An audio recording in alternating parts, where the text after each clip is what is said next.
Hello friends.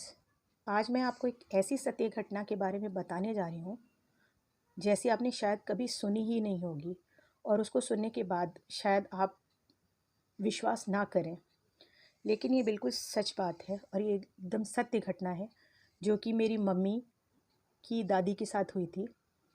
और मेरी mummy ने ये घटना हम सब बच्चों को सुनाई थी। तो आज मैं इस सत्य घटना के बारे में बताने जा रही हूँ। प्रयागराज का नाम तो आपने सुना ही होगा, जो कि पहले इलाहाबाद था और अब उसका नाम प्रयागराज है। तो प्रयागराज में हर साल माघ मेला लगता है। आपको पता है, कुंभ का मेला लगता है क्योंकि वहाँ गंगा यमुना सरस्वती का संगम है। तो उस प्रयागराज में मेरी मम्मी रहती थी, मेरी मम्मी की दादी, पापा, सब लोग रहते थे। आज भी उनका पुश्तैनी मकान प्रयागराज में ही है। तो ये घटना प्रयागराज की ही है। और बात उस समय की है जब मेरी मम्मी बहुत छोटी थी और मेरी मम्मी जो है अपनी दादी के साथ रहती थी, अपनी फैमिली के साथ रहती थी प्रयागराज में। तो ये बात करीब 1950 51 52 के आसपास की होगी। मुझे सन तो ईयर तो नहीं पता है क्लियरली किस सन की बात है, ये किस ईयर की बात है। लेकिन हाँ, मेरी मम्मी ने बताया कि जब वो छोटी थी तो दादी ने उनकी बताया उन्हें ऐसा कि वो पुराने ज़माने में, पहले के ज़माने में ना तो लाइट होती थी, ना घरों में नल आते थे। तो आपको अगर नहाना है तो या तो आप नदी के किनारे जाते हैं या तो फिर आप कुएँ के किनारे जाते हैं, या आप कुएँ और नदी से पानी भर के घर में लाते हैं और घर में स्नान करते हैं, घर में नहाते हैं। इसी तरह उस समय भी यही होता था कि लाइट्स नहीं रहती थी तो लोग जल्दी सो जाते थे। 7 बजे तक सो जाते थे अंधेरा होने से पहले, और सुबह 4 साढ़े 4 बजे उठ जाते थे अपने रोज़ के काम करने के लिए। तो बेसिकली उनका काम जो है वो रोशनी के हिसाब से ही होता था। तो मेरी मम्मी की दादी रोज़ गंगा जी के किनारे स्नान करने के लिए जाती थी और वो अपनी सहेलियों के साथ, उनकी 2-3 सहेलियाँ थीं जिनके साथ वो रोज़ गंगा जी का स्नान करने के लिए जाती थी और गंगा जी में स्नान करती थी, फिर गंगा जी की आरती करती थीं। उसके बाद फिर घर आकर के वो घर में फिर सबसे पहले पूजा करती, उसके बाद फिर घर के दूसरे काम शुरू करती थी। और ऐसा मेरे ख़्याल से ज़्यादातर लेडीज़ का ऐसा ही होता था रूटीन उस समय के लिए। और घड़ी भी नहीं थी उस समय, ना लाइट थी, ना घड़ी थी, ना घरों में पानी था। तो इसी तरह की लाइफ़ थी उस समय की। तो ये घटना ऐसे हुई कि वो रोज़ सुबह, मेरी मम्मी की दादी रोज़ सुबह उठती थीं 3:30 पौने 4 बजे, और चिड़िया की चहचहाहट से या मुर्गे की बांग से वो सुबह उठती थीं। और उसके बाद वो अपनी बास्केट लेकर के अपनी फ्रेंड्स के साथ के घर जाती और उनके साथ गंगा जी जाती, गंगा जी के किनारे जाती और वहाँ स्नान करती, स्नान करके पूजा करके घर आती थी। तो एक रात क्या हुआ कि उन्हें ऐसा लगा कि चिड़िया बोल रही है, तो उनकी नींद अचानक खुल गई। उन्हें लगा सुबह होने वाली है, इसलिए वो उठ गई। उठ करके उन्होंने अपना फ्रेश व्रेश हुई, उसके बाद उन्होंने अपनी बास्केट तैयार की जो कि वो लेके जाती थी। उसके बाद वो अपनी बास्केट लेकर के अपनी फ्रेंड, उनकी 2 फ्रेंड्स थीं, उनमें से एक बीमार थी जिनकी तबीयत ख़राब थी, तो वो नहीं जा रही थी उधर उस बीच। तो उन्होंने अपनी दूसरी फ्रेंड, जिनका नाम शायद कमला था, तो उन्होंने उनसे बोला कि दरवाज़ा उनका, कुंडी खटखटाई और बोला कि चलिए गंगा जी के स्नान करने के लिए चलते हैं। तो कमला जी ने बोला कि अरे अभी आप, मुझे थोड़ा टाइम लगेगा, मैं अभी सो के उठी हूँ, तो आप ऐसा करो, आप आगे चलो, मैं आती हूँ पीछे पीछे अपना सामान वामान ले करके, और मैं भी फ्रेश व्रेश होके फिर आती हूँ, मुझे 15-20 मिनट लगेंगे, तो आप क्यों वेट करोगे, आप आगे चलो। तो मेरी मम्मी की दादी ने बोला ठीक है, ओके, मैं आगे चलती हूँ, आप पीछे पीछे आओ। तो फिर मेरी मम्मी की दादी आगे आगे चलने लगी।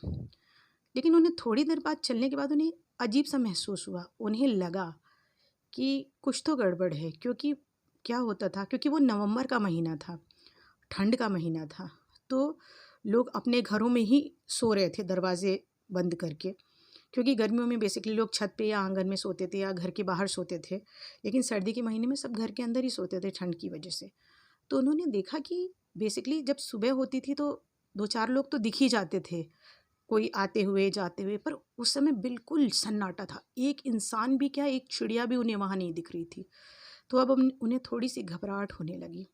और जैसे जैसे आगे बढ़ रही थी उन्हें लगा कि नहीं, कुछ तो गड़बड़ है। आज एक भी परिंदा नहीं दिख रहा है, एक इंसान नहीं दिख रहा है, कुछ तो गड़बड़ हो गई है। आज मुझसे समय के बारे में गलतफहमी हो गई है। इस तरह से वो ये सोच के आगे बढ़ रही थी और डर भी रही थी। अब उन्हें थोड़ा डर भी लग रहा था, क्योंकि उनके घर से गंगा जी, जहाँ वो स्नान करने जाती थी, गंगा जी का तट, वहाँ से करीब 2 से सवा 2 किलोमीटर था, जो कि वो लोग पैदल जाते थे। तो अब उन्हें 1 किलोमीटर चलने के बाद ये एहसास होने लगा कि नहीं, गलती हुई है शायद समय जानने में। फिर वो आगे बढ़ती रही। बढ़ते-बढ़ते अचानक उन्हें रियलाइज़ हुआ कि जैसे ही वो, एक पेड़ था पीपल का, तो उसके पास से जैसे ही वो निकली, उन्हें महसूस हुआ कि कोई पीपल से के पास से निकल कर के उनके जस्ट पीछे आ गया है।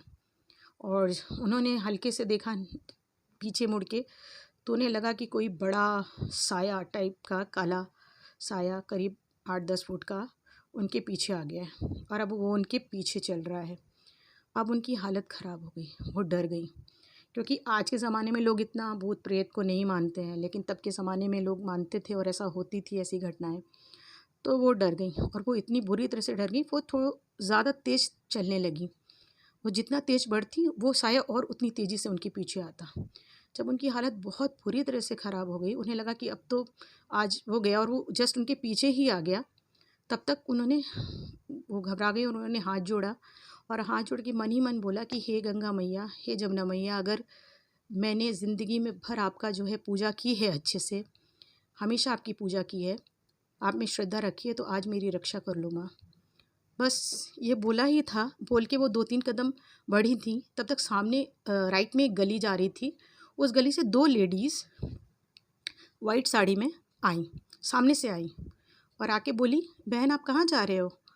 तो इन्होंने बोला कि मम्मी की दादी ने बोला कि अरे मैं तो गंगा स्नान जा रही हूँ। तो बोली, अरे चलो हम लोग भी उधर ही जा रहे हैं, चलो हम लोग साथ में चलते हैं। और जैसे ही वो दोनों लेडीज़ आईं, वो साया तुरंत गायब हो गया वहाँ से, एक क्षण में गायब हो गया। फिर वो बोली, अरे मुझे बहुत डर लग रहा है और मैं, रात का अंधेरा है, मुझे बहुत डर लग रहा है। तो वो दोनों लेडीज़ बोली, अरे तुम क्यों डरती हो, हम हैं ना तुम्हारे साथ। तो उन्होंने, एक ने दूसरे से बोला, ऐसा करो मैं आगे चलती हूँ और तुम पीछे चलो, और बहन जी आप बीच में चलिए, आपको कोई डर नहीं लगेगा। उन्होंने बोला ठीक है। फिर वो, उनकी दादी, मम्मी की दादी, उन दोनों लेडीज़ के साथ जाने लगी और फिर वो उनके साथ गंगा जी के किनारे पहुंची। तब गंगा जी के किनारे 4-5 पुलिस वाले रहते थे, चौकी बना के, जैसे टेंट टाइप का बना करके उसमें रहा करते थे, क्योंकि सब लोग नहाने आते थे, स्नान करने, दर्शन करने, तो थोड़ा सा पुलिस रहती थी वहाँ पे, पर ज़्यादा नहीं रहते थे। 3-4 पुलिस वाले रहते थे उस चौकी में, हमेशा रात में भी रहते थे। तो उसके पहले एक पूरा मैदान था, उसके बाद फिर गंगा जी थी, वहीं बगल में ही चौकी थी उनकी, पुलिस वालों की। उसके बाद ये दादी जो हैं वो अ, बढ़ने लगी चौकी की तरफ, और चौकी की तरफ जैसे ही आई, चौकी में पहुंची, तो पुलिस वाले बोले, अरे बहन जी आप इस समय यहाँ क्या कर रही हो? बोली, अरे मैं स्नान करने आई हूँ। तो उसने बोला, पर अभी तो रात के 3:30 ही बज रहे हैं, आप रात को 3:30 बजे स्नान करने आए हो? तो दादी बोली कि अरे मुझे तो इस टाइम का पता ही नहीं चला कि कितना बज रहा है। तो बोली, आपको डर नहीं लगा इस तरह से रात में अंधेरे में अकेले आते हुए? तो उन्होंने बोला, कैसे डर लगता, ये 2 लेडीज़, 2 बहनें मेरे साथ आई हैं, वो मेरे साथ आई हैं स्नान करने के लिए। तो पुलिस वाले ने बोला कि कौन लेडीज़, हमने तो किसी लेडीज़ को नहीं देखा आपके साथ। बोली, अरे अभी अभी तो मुझे यहाँ तक छोड़ के गई हैं वो लोग। तो पुलिस वाले ने बोला, नहीं हमने तो आपके साथ किसी को नहीं देखा, आप तो अकेले ही आ रहे थे वहाँ से। तो दादी शॉक्ड रह गई। फिर उन्हें लगा कि हाँ, शायद आज गंगा मैया और जमुना मैया ने उनकी रक्षा की है, और उनका मन श्रद्धा से भर गया, और उनने जीवन भर गंगा जी और जमुना मैया की जो है पूजा की। पहले भी करती थी, अब और ज़्यादा श्रद्धा और ज़्यादा प्रेम के साथ उनकी पूजा की, और हमेशा करती रही। और अभी वो चीज़, उसके बाद मम्मी की दादी के बाद मेरी मम्मी की मम्मी यानी मेरी नानी फिर मेरी मामी, और आज भी वो लोग सब लोग गंगा जी की बहुत पूजा करते हैं और माघ मेला में 1 महीने के लिए कैंप करते हैं वहाँ पे। तो ये कहानी नहीं, सत्य घटना थी। और अगर आपको मेरी ये वीडियो पसंद आई हो तो प्लीज़ मेरे वीडियो को सब्सक्राइब करिए, लाइक ज़रूर करिएगा, और आपको ये वीडियो कैसा लगा कमेंट ज़रूर करिएगा। Thank you so much.